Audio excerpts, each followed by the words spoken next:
We must treasure such schools that are actually schools of tolerance and actually teach or perhaps encourage pupils to consider other faiths or no faith at all. And I think we're in great danger if we scrap those. Interesting council tax interviews today. The £91.5 million road infrastructure allocation in the budget's worth examining. Surely Jaguar Land Rover, as a private company and one of the companies set to benefit from that road infrastructure plan, could contribute more towards that £91 million, reduce the need for a 4.9% council tax increase. Let's all sing together, play up sky blues, while we sing together. 56% of Coventry voters who said leave will be happy, says Mark on Twitter. Brexit will not fail. Personally, I see UK MPs voting for the deal. The public will not accept them voting against Brexit. And if politics and society truly is going to work and truly is going to be exclusive, you have to respect everybody's different political views. Just to add to that, Mark Taylor, who's tweeted in, your news headlines reported on events in Syria, reluctantly I'm in favour of military action. We can't ignore those kids suffering in more chemical attacks. What do you think his name will be? Let me know. You've started already. Hello, good morning, Mark. I think he should be called Prince Mark. I see where you're going. Why? Do you think it's not got a ring, though, has it?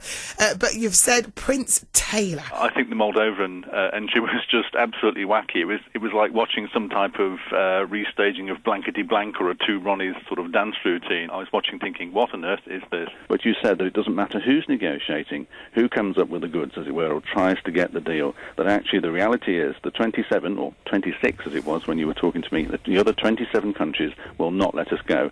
And I think you have a point. Mark, I'm pleased I said that to you, because it's almost as if Barnier, he's trying to make it impossible for us, isn't he?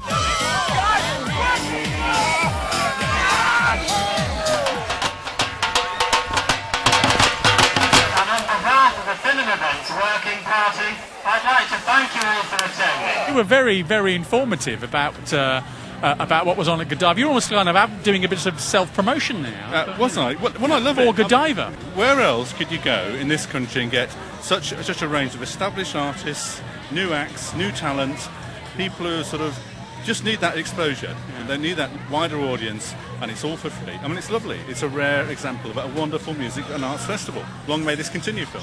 I'll let you enjoy it. Thank you, Phil. Here's Mark Taylor. The Prime Minister had wrapped a suicide vest around Britain and handed the detonator to Brussels.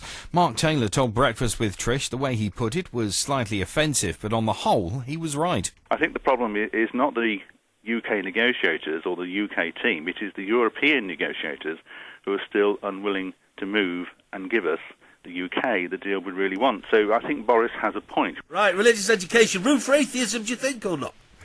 Well, I think, Danny, I'm concerned that our nation is no longer respectful of those who decide to follow a particular faith. Let's face it, religious education is under attack. Faith schools are under attack. You have a relative with a name on our memorial tree, don't you?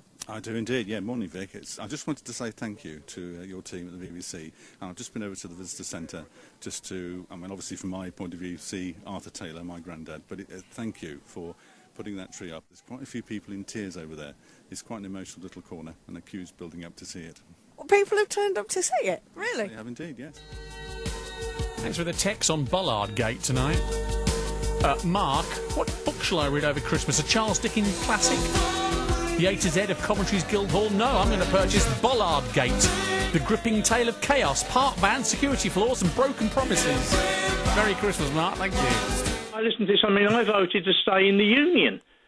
But, you know... Mark, what do you make of this... If we have another vote... What do you make of this tomfoolery, Mark? Well, everyone's entitled to their opinion, of course. But I'm sorry, the point of this referendum, and one of the beauties of it, one of the best things about this referendum was the amount of people who voted from all ages, who, as I say, seriously thought about it. Now, to have some type of second vote, whatever, but actually restrict it to a certain age range is just ridiculous.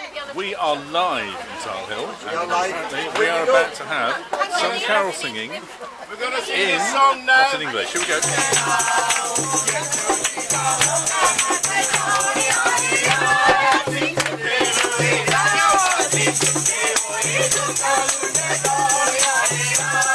Happy birthday,